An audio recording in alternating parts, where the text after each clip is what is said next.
Halo semua, perkenalkan nama saya Alfrida Octavia Fati Zuleha dengan NIM 2452000089.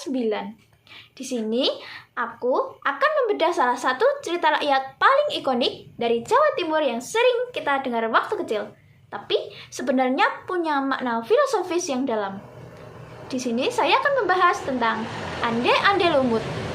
Bukan sekedar kisah pencarian jodoh biasa. Cerita ini adalah drama tentang kesetiaan, penyamaran, dan prinsip hidup.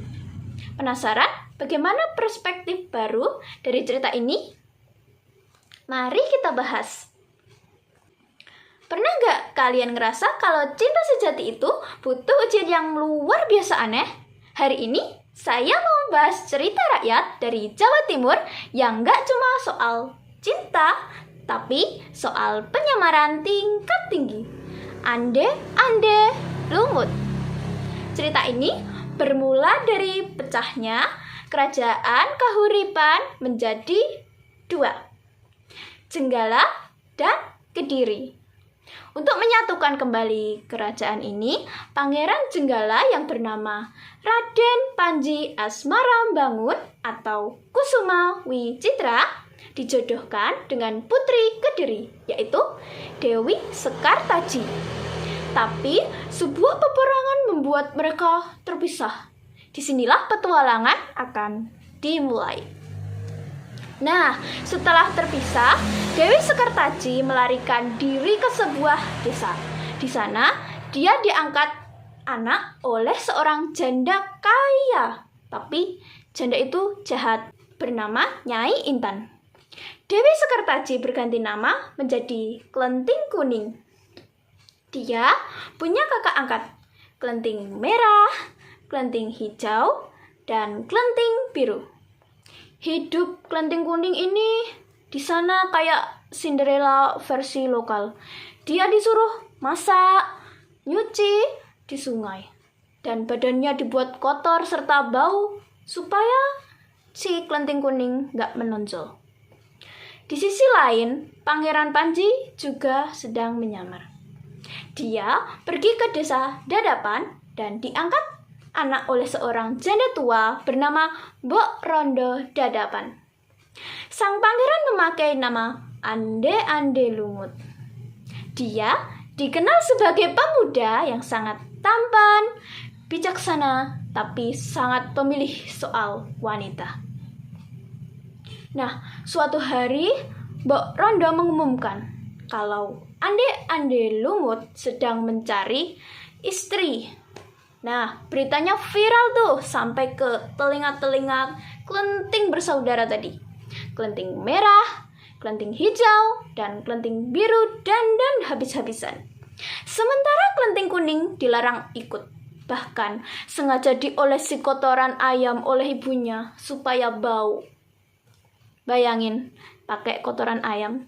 Nah, saat mau ke tempat si Ande-Ande Lumut itu, di sana mereka ada satu rintangan besar, yaitu mereka harus menyeberangi sungai yang sangat lebar dan dalam. Di sana muncul penguasa yang bernama Yuyu Kangkang, manusia berkepala kepiting raksasa. Yuyu Kangkang menawarkan jasa penyeberangan, tapi harganya mahal. Bukan uang, melainkan imbalan ciuman. Karena ambisi ingin jadi istri pangeran, Klenting Merah, Klenting Hijau, dan Klenting Biru, mereka setuju. Mereka sampai di seberang dengan noda, dengan ciuman mereka. Terakhir, datanglah Klenting Kuning. Yuyu Kangkang awalnya malas melihat gadis bau itu, tapi tetap menawarkan syarat yang sama. Namun, sang Klenting Kuning yang cerdik gak mau mengorbankan kehormatannya. Dia mengeluarkan senjata rahasianya, Sodolanang Lidi Sakti. Dia memukul sungai itu sampai kering, membuat si Yuyu Kangkang ketakutan. Dan akhirnya penyeberangannya tanpa syarat. Cerdik dia. Sesampainya di rumah Mbok Rondo, satu persatu kakak kelenting melamar. Tapi si Ande-ande lumut menolak mereka semua. Dia bilang, "Sira iki wis diambung dening yuyu kangkang." Artinya, kamu sudah dicium oleh yuyu kangkang. Nah, si ande-ande lumut tahu mereka sudah tidak menjaga kesetiaan. Sampai akhirnya muncullah kelenting kuning yang bau dan dekil. Mbak Ronda sempat protes, tapi si ande-ande lumut justru tersenyum dan berkata, "Inilah wanita yang saya tunggu. Dia tidak ternoda oleh yuyu kangkang." Karena si kelenting kuning tidak mencium si yuyu kangkang. Seketika asap tebal muncul. Sang kelenting kuning berubah kembali menjadi Dewi Sekartaji yang cantik jelita. Dan ande-ande lumut mengaku sebagai Pangeran Panji. Mereka akhirnya bersatu kembali dan membawa kedamaian bagi dua kerajaan. Jadi, buat kalian yang lagi berjuang dan ngerasa kotor atau direndahkan kayak si kelenting kuning, tenang aja. Yang punya integritas bakal menang di akhir cerita.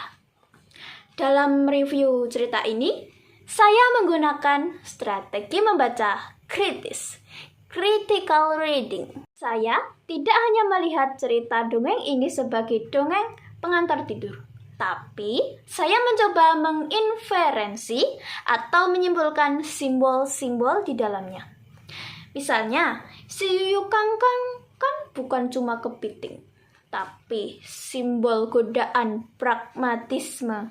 Dari situ saya menemukan nilai moral utama, yaitu tentang pentingnya menjaga integritas di tengah tekanan.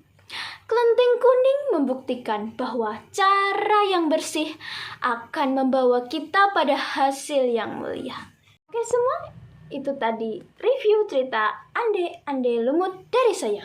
Ceritanya sangat bagus dan punya pesan moral yang baik. Baik, sekian. Terima kasih dari saya. Terima kasih semua dan sampai jumpa. Dadah!